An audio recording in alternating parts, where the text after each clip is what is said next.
The forest was silent. No birds, no wind, just an eerie stillness that made my skin crawl. It was supposed to be the perfect camping trip, a break from the chaos of everyday life, but something felt wrong. When we set up camp, the trees around us seemed to watch their shadows stretching longer than they should. That night, when we heard the whisper, we thought it was just the wind. But as the darkness closed in, the whispers grew louder, pleading, desperate. It wasn't the wind, and it wasn't just a sound. Someone was in the forest with us. The four of us were looking forward to a weekend getaway in the woods. Jack, Emily, Mark, and I, friends who needed an escape from the pressures of city life. We found the perfect campsite tucked deep into the forest, far away from civilization. It was peaceful too. Peaceful. The kind of quiet that feels unnatural. We set up. Our tents lit a campfire and laughed about the days ahead. But even as we joked and shared stories, there was an unsettling feeling in the air. The trees around us stood too still,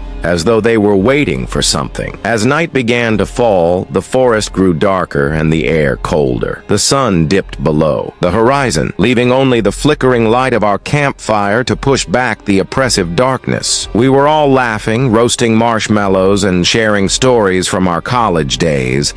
But something wasn't quite right. The usual sounds of the forest, chirping crickets, rustling leaves, the occasional owl hoot, were absent. It was as if the woods had been swallowed by a deep silence. Jack mentioned it first. Doesn't it feel like we're being watched? We all laughed, brushing it off as just the paranoia of being in the middle of nowhere. But the silence was too deep, too still. It made the hairs on the back of my neck stand up. Emily, always the skeptic, was the first to suggest we take a walk into the woods to stretch our legs. We reluctantly agreed, hoping the fresh air would clear our minds. But as we ventured further from the campsite, the forest grew denser, darker, and the air thicker. It felt heavier, like something was pressing down on us. We had no idea how far we did walk until we realized we could no longer hear the campfire crackling. Panic set in as the trees around us seemed to close in. Suddenly, a loud crack echoed through the woods, followed by a soft whisper too quiet to make out. We all froze, hearts pounding. Was it just the wind, or was there something or someone else in the woods with us? We huddled together, the unsettling silence now replaced by the heavy, anxious breathing of each of us. The whispering sound had stopped, but it left a lingering chill that crawled up my spine. We quickly turned back, trying to retrace our steps, but the forest was disorienting. It was as though the trees were shifting, moving subtly with each step we took. My heart raced as panic began to set in. "This is getting ridiculous," Jack muttered, his voice tinged with nervousness. "It's just the woods playing tricks on us. Let's go back." But as we started walking, I noticed something strange. Footprints. Fresh footprints. They were too large to belong to any of us, and they weren't here before. They were deep, as if something heavy had walked through the dirt. My eyes traced the prints, and they led deeper into the woods, toward a patch of trees that looked unnaturally twisted. The others didn't notice at first, too focused on finding our way back to the camp. But I couldn't shake the feeling that someone, or something, was out there, watching us. We followed the trail reluctantly. After a few minutes, we reached a small clearing, and there it was, an old, crumbling cabin. It wasn't on any of the maps we'd seen. Its windows were dark, the wooden planks rotting with age, but there was something about it that felt wrong. A presence hung in the air, thick and suffocating. "What is this?" Emily whispered, her voice shaking. I couldn't answer. My instincts screamed to leave, but something compelled me to step closer. As we approached, I noticed something etched into the door. Strange symbols, their meaning lost to time. A chill ran down my spine as I reached out to touch the wood. It was unnaturally cold. Before I could pull my hand back, a low growl echoed from the trees. It was followed by a rustling, like something large moving through the underbrush. My breath caught in my throat. The forest wasn't empty. Something was out there with us, and it was closing in. The cabin stood before us like a forgotten relic, shrouded in shadows, its presence unsettling. We cautiously stepped inside, the door creaking as it opened. The air was damp, heavy with the scent of decay. The interior was dark save for the slivers of moonlight filtering through the cracks in the walls. Dust covered every surface, and cobwebs hung from the rafters like forgotten memories. But something else lingered, an oppressive feeling that seemed to press against us from all directions. Emily, her voice trembling, whispered, "This place, it's wrong. We shouldn't be here." I agreed. Every instinct screamed for us to leave, but we were frozen, like moths drawn to a flame we didn't fully understand. As we moved further into the cabin,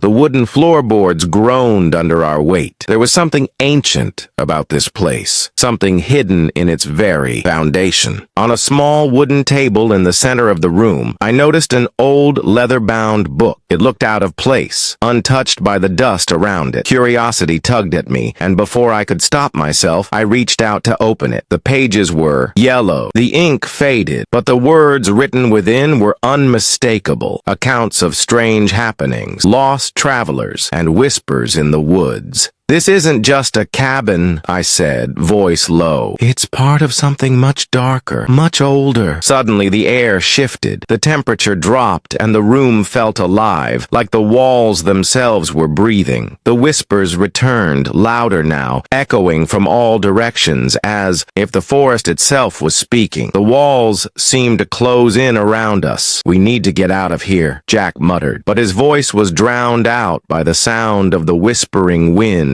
growing louder. Panic surged through me as the room seemed to close in on us. The whispers were no longer distant murmurs. They were inside my head, circling like a swarm of angry bees. My breath quickened and my pulse hammered in my ears. We had to leave now, but as I turned to the door, something stopped me. A shadow, dark and shifting, moved across the cabin's threshold. It wasn't human. The air thickened, the temperature plummeting, and a sense of dread filled my chest. The forest had never been quiet, and now the silence felt like a warning. The forest wanted us to stay, and it wouldn't let us leave without a fight. "We're not alone," I whispered, my voice barely audible. Mark, standing closest to the window, turned his head slowly, his eyes wide with fear. The shadow outside was moving closer, and then, with a burst of unnatural speed, it vanished into the trees. Before any of us could react, the ground beneath us trembled, sending a ripple of panic through the group. The walls of the cabin seemed to groan in protest, as if something massive was pressing against them from the outside. And then it happened. The door slammed shut with a deafening bang, trapping us inside. We rushed to the windows, desperately trying to escape, but it was as if the forest itself had shifted to imprison us. The shadows outside grew longer, and the once faint whispers turned into guttural growls and chilling laughter. A dark figure, tall and humanoid, appeared in the doorway,